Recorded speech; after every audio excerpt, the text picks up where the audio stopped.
तो पृथ्वी के द्रव्यमान को हम यहाँ पर मान लेते हैं बड़ा M, ठीक है। और यहाँ से पृथ्वी गोला है तो इसकी त्रिज्या भी ना होगी, तो इसकी त्रिज्या को हम क्या मान लिए R, ठीक। ये इसका द्रव्यमान केंद्र हो गया।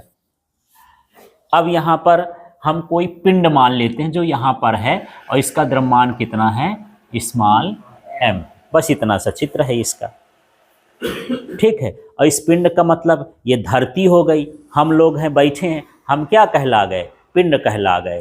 तो धरती का द्रव्यमान उसके केंद्र पर है और पिंड का द्रव्यमान यहाँ पर स्मॉल है। हम छोटे पिंड है ना, हमको मान लो, आपको मान लो, कोई इसी को मान लो, कोई भी वस्तु जो है पृथ्वी की सतह पर है, ठीक है। तो उसका द्रव्यमान कितना हो गया स्मॉल m हो गया, ठीक।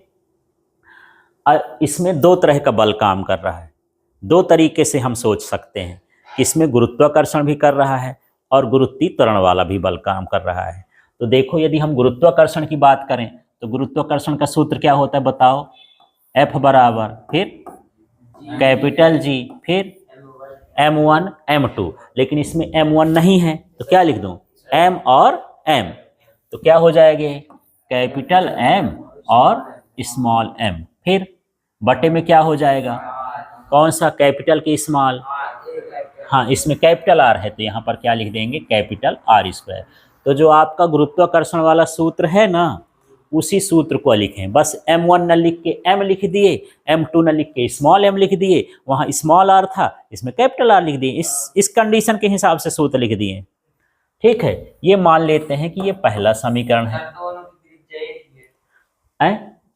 कैसे, हाँ दोनों के बीच की दूरी है, ये त्रिज्या इसकी थोड़ी है, ये दोनों के बीच की दूरी है। जब हम गुरुत्वाकर्षण बल की परिभाषा करते हैं तो यही ना करते हैं कि दो पिंडों के बीच, दो पिंडों के द्रव्यमानों के गुणनफल के अनुक्रमानुपाती और उनके बीच की दूरी के वर्ग के व्युत्क्रमानुपाती। तो यहाँ पर दूरी समझना है, r को क्या समझना है दूरी, और जब पृथ्वी कहेंगे तो पृथ्वी की क्या है ये त्रिज्या, ठीक है ना।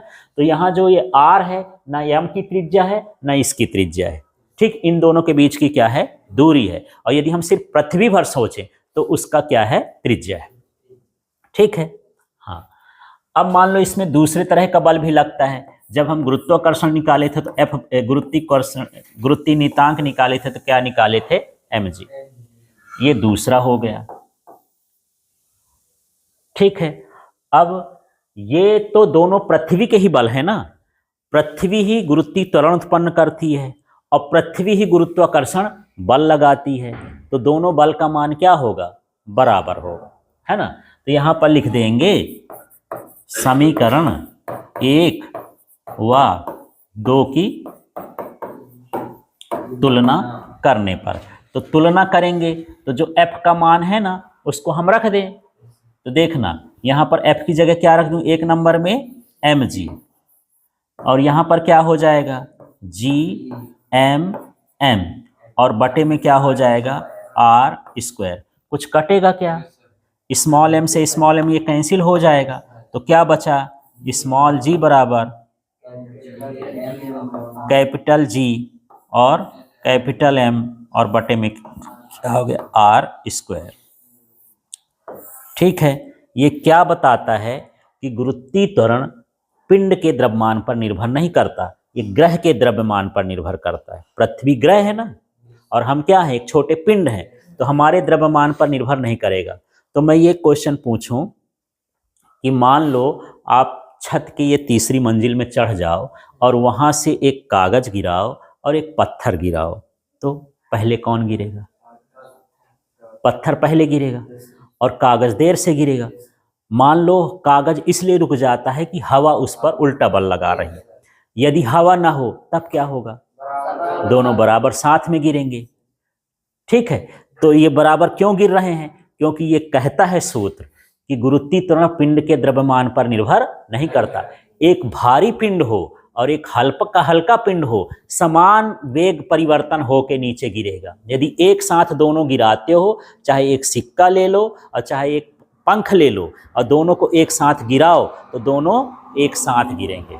और इसको गैलीलियो करके दिखाया था, ठीक है। जनरली हम वैसे देखें तो हमारे यहाँ क्या होता है, हवा के कारण ऐसा होता नहीं कि मैं पंख गिराऊं और वो गिराऊं, तो मनबे न करेंगे यार देखो यार कहाँ गिर रहा है, पंख देर से गिर रहा है और सिक्का कैसे हो। हाँ, तो उसने क्या किया है, हाँ, इसके लिए उन्होंने क्या किया था, एक डब्बा लिया था इस तरह से कांच का, ठीक, और उसमें हवा वहां से हटा दिया था और एक धागे से एक क्या बना दिया, पंख, और एक में क्या लगा दिया, सिक्का, और फिर दोनों को साथ एक साथ उसको क्या कर दिया, छोड़ दिया। जब यहाँ पर छोड़ा तो ये और ये जब सतह पर पहुंचे तो एक साथ पहुंचे। इसका मतलब ये है कि भले ये भारी है, मान लो ये 50 ग्राम का रहा होगा, ये 5 ग्राम का रहा होगा, तो इसके द्रव्यमान पर निर्भर किया कि द्रव्यमान ज़्यादा है तो जल्दी गिर जाए, नहीं, सब कैसे गिरता है, साथ में गिरता है। ठीक है, तो यही है यहाँ पर कि जो गुरुत्वीय त्वरण होता है वो पिंड के द्रव्यमान पर निर्भर नहीं करता। किस पर निर्भर करता है, ग्रह के द्रव्यमान पर निर्भर करता है और ग्रह की त्रिज्या पर निर्भर करता है। यदि त्रिज्या कम हो जाए तो गुरुत्वीय त्वरण का मान, ये त्रिज्या कम हो जाए तो उल्टा रिलेशन है। देखो फिर से इसमें ऐसे पढ़ना सीखो कि जब बटे में कोई चीज होता है ना तो कम होगा तो ये वाला चीज क्या होगा, ज्यादा, ये ऐसा नियम रहता है ना। तो यदि त्रिज्या कम हो जाए तो गुरुत्वीय त्वरण का मान क्या हो जाएगा, अधिक। द्रव्यमान उतना रहे, जैसे पृथ्वी का जो द्रव्यमान है उतने को उतना रह जाए, ठीक है, लेकिन पृथ्वी सिकुड़ जाए, इसको हम ठोस ठोस के ठोक ठोक के हम इसको सिकोड़ दिए, है ना, ऐसा, और छोटा गोला कर दिए तो त्रिज्या क्या हो जाएगी, कम हो जाएगी, तो गुरुत्वीय त्वरण का मान क्या हो जाएगा, बढ़ जाएगा। जैसे ये पेन को मैं इतनी ऊंचाई से छोड़ा यहाँ पर, तो मान लो ये 3 सेकंड में पहुंचेगी, जब मैं इसको छोटा कर दूंगा तो इसमें और स्पीड बढ़ जाएगी, 2 ही सेकंड में इसमें पहुंच जाएगी। और आप जो पत्थर मारते हो ऊंचा तो मान लो 50 मीटर जाता था, अब ये 40 मीटर जाएगा, क्योंकि गुरुत्वीय त्वरण बढ़ जाएगा ना तो उसको खींचेगा वो, ठीक है, इस तरह से है। तो अब इसको आपको क्या क्या करना है समझो, अब आपका करने का ये है। तो स्मॉल जी या कैपिटल जी में संबंध लिखोगे, ये वाला चित्र बनाओगे, चित्र के बारे में लिखना है। चित्र के बारे में क्या लिखोगे, माना पृथ्वी का द्रव्यमान m, पृथ्वी की त्रिज्या कैपिटल R, इसके सतह पर स्थित पिंड का द्रव्यमान स्मॉल m है, तो इस पर लगने वाला गुरुत्वाकर्षण बल। हाँ चलो बोलो तो, माना पृथ्वी का द्रव्यमान कैपिटल M, हाँ, इसकी त्रिज्या कैपिटल R, हाँ, इसकी सतह पर स्थित पिंड का द्रव्यमान स्मॉल m है, तो इस पर लगने वाला गुरुत्वाकर्षण बल, और ये सूत्र लिख देना, ठीक है।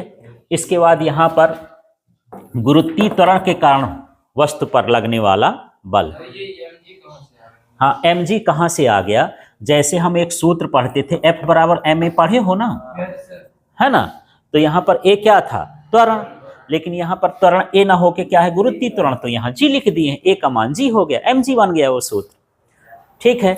हाँ जी, तो चलो यहाँ पर क्या लिखोगे, गुरुत्वीय त्वरण के कारण पिंड पर लगने वाला बल, इसमें लिखो गुरुत्वाकर्षण बल, इसमें लिखोगे गुरुत्वीय त्वरण के कारण लगने वाला बल, F बराबर क्या हो गया, mg। या कह सकते हो कि न्यूटन के द्वितीय नियम से पिंड पर लगने वाला बल, और ये गुरुत्वाकर्षण के नियम से लगने वाला बल है, ठीक है। अब यहाँ पर समीकरण 1, 2 की तुलना करने पर ये लिखोगे। ये लिखने के बाद आपको ये लिखना है, कुछ पॉइंट बना के इसके नीचे 1 नंबर डाल करके लिखोगे कि गुरुत्वीय त्वरण पिंड के द्रव्यमान पर निर्भर नहीं करता है। क्या लिखोगे, और दूसरा लिखोगे कि गुरुत्वीय त्वरण ग्रह के द्रव्यमान पर और उसकी त्रिज्या पर निर्भर करता है। 2 चीजें आपको बताना है इसमें। पहले में क्या लिख दोगे, निर्भर नहीं करता, और दूसरा गुरुत्वीय त्वरण ग्रह के द्रव्यमान और त्रिज्या पर निर्भर करता है। ग्रह न लिखना तो पृथ्वी लिख सकते हो, पृथ्वी के द्रव्यमान और पृथ्वी की त्रिज्या पर निर्भर